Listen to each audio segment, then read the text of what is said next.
আল্লাহ পাক রব্বুল আলামিন বলেন, আইনামা তাকুনু ইদরিকুমুল মাউত ওয়ালাউ কুনতুম ফি বুরুজিম মুশাইয়াদা। আল্লাহ তাআলা পবিত্র কোরআনুল কারীমের মধ্যে বলতেছেন, আইনামা তাকুনু ইদরিকুমুল মাউত ওয়ালাউ কুনতুম ফি বুরুজিম মুশাইয়াদা। কোথায় মৃত্যু থেকে কোথায় ভাগবা? বুরুজিম মুশাইয়াদা, যত বড় মজবুত কেল্লাই বানাও না কেন, আমার মৃত্যু, আমার আজরাইল সেইখানেই পৌঁছাবে, ঠিক না? আজরাইল সেইখানেই পৌঁছাবে।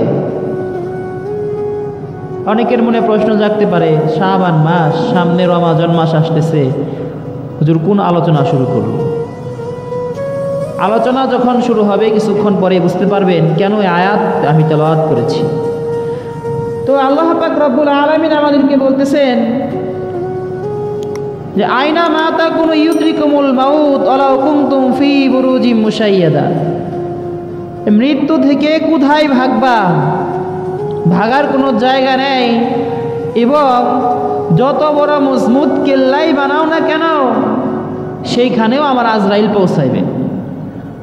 আরো একটা আয়াতের মধ্যে বলেন, যেটা সকলের পরিচিত আয়াত, কুল্লু নাফসিন যায়িকাতুল মাউত সুম্মা ইলাইনা তুরজাউন।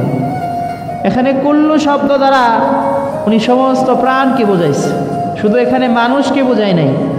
যে কুল্লু যে বললেন এর দ্বারা বোঝাইছে যার মধ্যেই প্রাণ আছে তাকে মৃত্যুবরণ করতে হবে। আসমানের নিচে, আল্লাহর আরশে কুরসির নিচে যত প্রাণ আছে, যত প্রাণ, সবাইকে মৃত্যুবরণ করতে হবে। এখানে শুধু মানুষ জাতকে খাস করা হয় নাই, জিন জাতকেও খাস করা হয় নাই। বলছে আসমানের নিচে,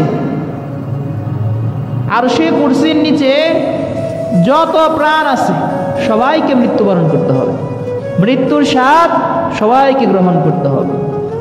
সুম্মা ইলাইনা তুরজাউন, অতঃপর আমার দিকে ফিরে আসতে হবে। শুধু যে মৃত্যুবরণ করবা এতটুকু বিশ্বাস করলেই তার ঈমান পরিপূর্ণ হবে না। যে হ্যাঁ মারা যাব এতটুকু বিশ্বাস করলেই তার ঈমান পরিপূর্ণ হবে না। এই আয়াতে কারিমার উপর পরিপূর্ণ বিশ্বাসও তার স্থাপন হবে না। যে আসমানের নিচে যত প্রাণ আছে, তাহলে আমিও তো একজন মানুষ, আমারও প্রাণ আছে, আমিও মারা যাব, এতটুকু বিশ্বাস করলেই এই আয়াতের উপর ঈমান পরিপূর্ণ হবে না। সুম্মা ইলাইনা তুরজাউন, অতঃপর আমার দিকে ফিরে আসতে হবে। এই কথা দ্বারা কি বোঝাইছে? সুম্মা ইলাইনা তুরজাউন, অতঃপর আমার দিকে ফিরে আসতে হবে। অর্থাৎ তোমাকে যখন দাফন করা হবে, তোমাকে কবরের মধ্যে এরকম শায়িত করা হবে, তখন তোমাকে পুনরায় জীবিত করা হবে, প্রশ্ন করা হবে, আমি রবের সামনে উপস্থিত হতে হবে। এই কথাই বোঝাইছে। আপনারা শুনছেন কিনা জানি না, আমাকে অনেকেই বলে মৃত্যুই তো কিয়ামত, মৃত্যু হয়ে গেছে, মানুষকে যখন দাফন কাফন করা হয়ে গেছে আর কিচ্ছু নাই। আপনারা শুনছেন এরকম কথা? অনেকেই বলে, আমার কাছে নিজে আমার কাছে এসে বলছে যে মানুষ মারা যাবে, এটাই কিয়ামত, আর কোনো কিয়ামত নাই, মানুষের কোনো বিচার হবে না, মারা গেছে এটাই শেষ, দুনিয়ায় নাকি শেষ পর্যায়ে। আস্তাগফিরুল্লাহ। তার এই আয়াতের উপর সম্পূর্ণ বিশ্বাস নাই, ঈমান আনয়ন করতে পারে নাই। যে একটা কোরআনের কিঞ্চিত পরিমাণ, একটা হরফের প্রতি যার ঈমান পরিপূর্ণ হবে না, সে কি মুসলমান? বলেন, সে মুসলমান? সে আর মুসলমান থাকবে না। এই কারণে এই আয়াতের সম্পূর্ণ বিশ্বাস স্থাপন করতে হবে। প্রথম, আসমানের নিচে, আরশে কুরসির নিচে যত প্রাণ আছে সবাইকে মৃত্যুবরণ করতে হবে, এটা প্রথম স্টেপের বিশ্বাস। দ্বিতীয় বিশ্বাস, সুম্মা ইলাইনা তুরজাউন, আমার দিকে ফিরে আসতে হবে, এটাও বিশ্বাস করতে হবে। এখন শুধু বিশ্বাস করে বসে থাকা যাবে?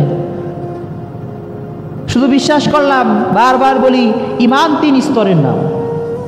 ঈমান কয় স্তরের নাম ভাই? ঈমান 3 স্তরের নাম। হ্যাঁ, আমি আয়াতে কারিমা তেলাওয়াত করে আপনাদেরকে অর্থ বুঝাইছি, আপনি বিশ্বাস করছেন, মুখে স্বীকার করছেন, হ্যাঁ আমি বিশ্বাস করছি, আপনার অন্তর ধারাও আপনি বিশ্বাস করছেন, হ্যাঁ সত্যি। কিন্তু যতক্ষণ পর্যন্ত কাজে বাস্তবায়িত না হবে ততক্ষণ পর্যন্ত ঈমান পরিপূর্ণ হবে না। কাজে বাস্তবায়িত হবে, তারপর তার ঈমানটা পরিপূর্ণ হবে। এখন কাজে কিভাবে বাস্তবায়িত হবে? মৃত্যুবরণ করে কি কাজ হাসিল করা যাবে? না, এই আয়াতের হাকিকত কি বোঝানো হয়েছে? সুম্মা ইলাইনা তুরজাউন, ফিরে আসতে হবে আমার দিকে। তো ফিরে এসে কি বলতে হবে? সে কথা বলে নাই যে কবরের মধ্যে যখন তোমাকে শায়িত করা হবে, 3টা প্রশ্নের জবাব তোমার কাছ থেকে নেওয়া হবে। মান রব্বুকা, মান নাবিয়ুকা, মান দীনুকা। 3টা প্রশ্ন না, আউট করে দেওয়া প্রশ্ন। যে প্রশ্ন মানুষ সৃষ্টি করার শুরুতে আউট করে দেওয়া হয়েছে, যে এই 3টা প্রশ্ন তোমার কাছ থেকে, এই 3টা প্রশ্নের উত্তর নেওয়া হবে। এবং আমি এটা বলি, এই আয়াত গবেষণা করে রিসার্চ করে আমি এটা বুঝতে পারছি, দুনিয়াতে মানুষকে পাঠানো হয়েছে এই 3 আয়াতের উত্তর নিয়ে যাওয়ার জন্য। ওয়ামা খলাকতুল জিন্না ওয়াল ইনসা ইল্লা লিয়াবুদুন, যে জিন মানব জাতিকে সৃষ্টি করেছে ইবাদতের জন্য। এটা যেমন একটা স্টেপ, এই আয়াতের ব্যাখ্যা পড়তে গেলে, বুঝতে গেলে এটাও চলে আসে যে মানুষকে দুনিয়াতে পাঠানো হয়েছে এই 3টা প্রশ্নের উত্তর খুঁজে নেওয়ার জন্য। যে প্রশ্নপত্র দিয়ে দিলাম, যাও দুনিয়াতে বিচরণ করে আমার এই 3টা প্রশ্নের উত্তর তুমি নিয়ে আসো। তোমার রব কে, তোমার নবী কে, আর তোমার দিন কি? এই 3টা প্রশ্নের উত্তর তুমি সারা দুনিয়া বিচরণ করে, তোমার যতটুকু হায়াত আমি দিয়ে দিয়েছি, এতটুকু হায়াতের মধ্যে সীমিতভাবে তুমি সারা দুনিয়া বিচরণ করে তুমি এই 3টা প্রশ্নের উত্তর নিয়ে আসো। এতগুলা কথার পর প্রশ্ন হলো এখন যে আমি আপনি কি এই 3টা প্রশ্নের উত্তর খুঁজে পাইছি? বলেন, 3টা প্রশ্নের উত্তর কি আমার আপনার কাছে আছে? হ্যাঁ, 3টা প্রশ্নের উত্তর কি আমি আপনি আজও সংগ্রহ করতে পারছি? যদি না পারি, সুম্মা ইলাইনা তুরজাউন, আমার দিকে ফিরে আসতে হবে। কি এই আয়াতের ব্যাখ্যায় কি হইল? তাই কি হবে আমার অবস্থা? সুম্মা ইলাইনা তুরজাউন, ফিরে গিয়ে কি বলবো? যেখানে আলমে আরোহার মধ্যে বলে দিয়েছিল আলাস্তু বিরব্বিকুম, আমি কি তোমাদের রব নই? তখন স্বীকার করে আসছি, হ্যাঁ রব। এটা বলার পর হাতে প্রশ্নপত্র দিয়ে দিছে, নাও প্রশ্নপত্র। এখানে যেমন স্বীকার করে গেলা, দুনিয়াতে বিচরণ করে এরকম ভাবে 3টা প্রশ্নের উত্তর নিয়ে আসো। হায়াত তো কম হইল না ভাই, বয়স তো কম হয় নাই আমার তোমার। এখনো 3টা প্রশ্নের, আমি মনে করি একটা প্রশ্নের উত্তর 90% মুসলমান খুঁজতে পারে নাই, একটা প্রশ্নের উত্তরও সমাধান করতে পারে নাই।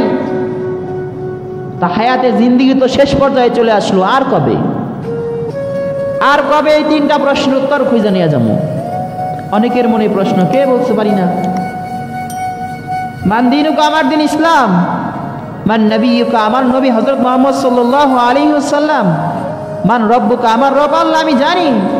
আরে ভাই, এই জানা না, কবরের মধ্যে প্রশ্নের জবাব দেওয়ার জন্য এই প্রত্যেকটা বিষয়ের হাকিকতকে ভিতরে স্থাপন করতে হবে।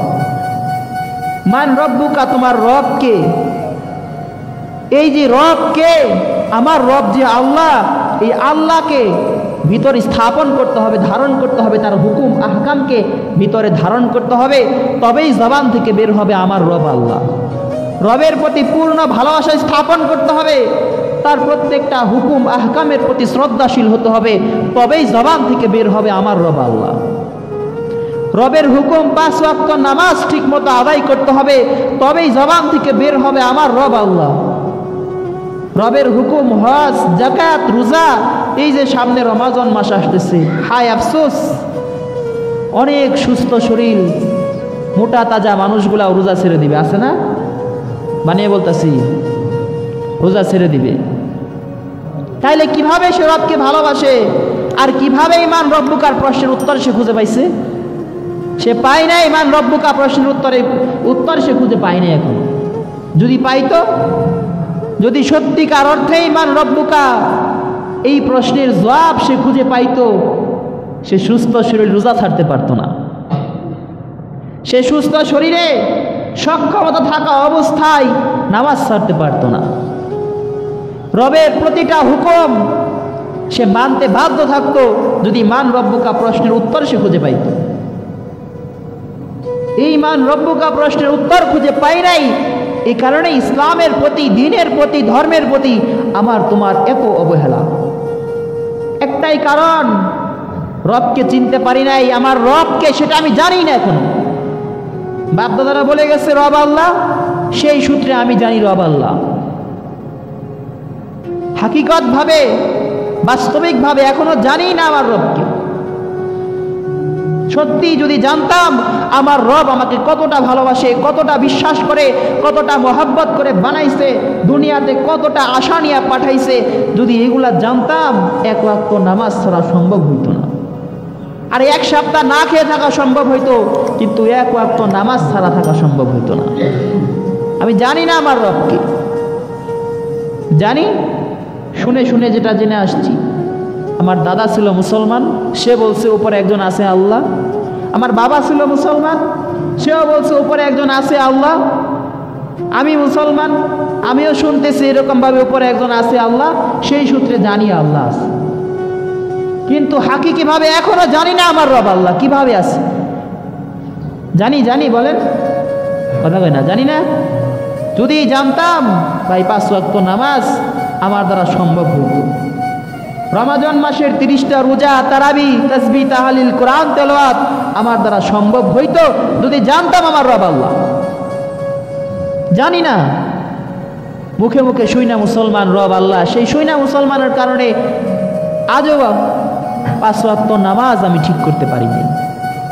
রমাজান মাসের 30টা রোজা আমি ঠিক করতে পারিনি। এই কারণে প্রিয় ভাইরা আমার, রবকে চিনতে হবে। সুম্মা ইলাইনা তুরজাউন, এ কথা মনে রাখতে হবে। আল্লাহ বলে দিছে ফিরে যেতে হবে, রবের কাছে ফিরে যেতে হবে। শুধু মৃত্যুবরণই শেষ না, কুল্লু নাফসিন যায়িকাতুল মাউত, যে মৃত্যুবরণই শেষ পর্যায়ে না। সুম্মা ইলাইনা তুরজাউন, ফিরে যেতে হবে। ডাইরেক্ট বলে দিছে, যেখানে স্পষ্ট ভাষায় সুন্দরভাবে বলে দিছে সুম্মা ইলাইনা তুরজাউন, ফিরে যেতে হবে। তাহলে কেন আজও মানতে পারি না? এ কথা কেন বুঝি না? আজ সত্যিই ফিরে যেতে হবে। মারা যাবো যেমন বিশ্বাস করি, এটাও বিশ্বাস করো না যে ফিরে যেতে হবে। এবং ফিরে যেয়ে, যেমন বললাম, ফিরে যেয়ে এই প্রশ্নের উত্তর দিতে হবে তোমার রবকে। আর এই প্রশ্নের উত্তর যদি দিতে চাই, তাহলেই রবের প্রত্যেকটা হুকুম নিজের মধ্যে ধারণ করতে হবে। 5 ওয়াক্ত নামাজ এটাও ঠিক মতো আদায় করতে হবে। যদি আদায় করতে পারি, রবের প্রত্যেকটা হুকুম আহকাম যদি আমি আপনি মানতে পারি, তাহলে এই জবান থেকে বের হবে আমার রব আল্লাহ। অটো বের হয়ে যাবে, অটো, মুখও দাঁড়াইতে হবে না, অটো সাউন্ড হয়ে যাবে রব আল্লাহ। পরের প্রশ্ন, তোমার দিন কি? জানি না ভাই ইসলাম। আমি আপনি জানি আমার দিন ইসলাম, কিন্তু এটাও হাকিকিভাবে জানি না। বাপদাদার আমল থেকে শুনে আসতেছি আমার ধর্ম মুসলিম, আমি মুসলিম, আমার ধর্মের নাম ইসলাম, এভাবেই জানি।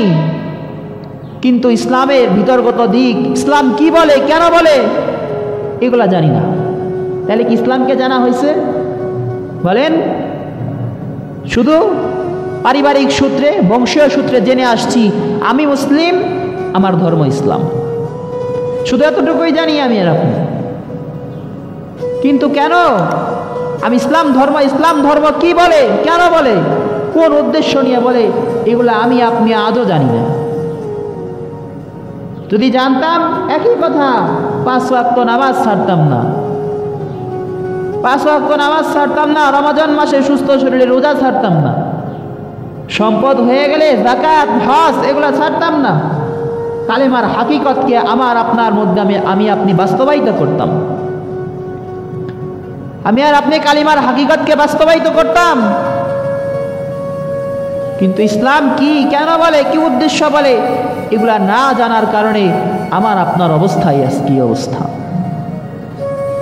আজকে এক শুক্রবার আসলে শুধু মসজিদে আসি,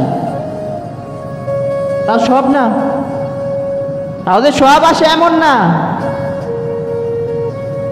দিন দিন কেমন হয়ে যাইতেছি, যত মৃত্যু ঘনিয়ে আসতেছে, হায়াত যত কমতেছে, তত আমরা দুনিয়া নিয়ে ব্যস্ত হয়ে গেছি, উদাস হয়ে যাইতেছি, ঠিক না?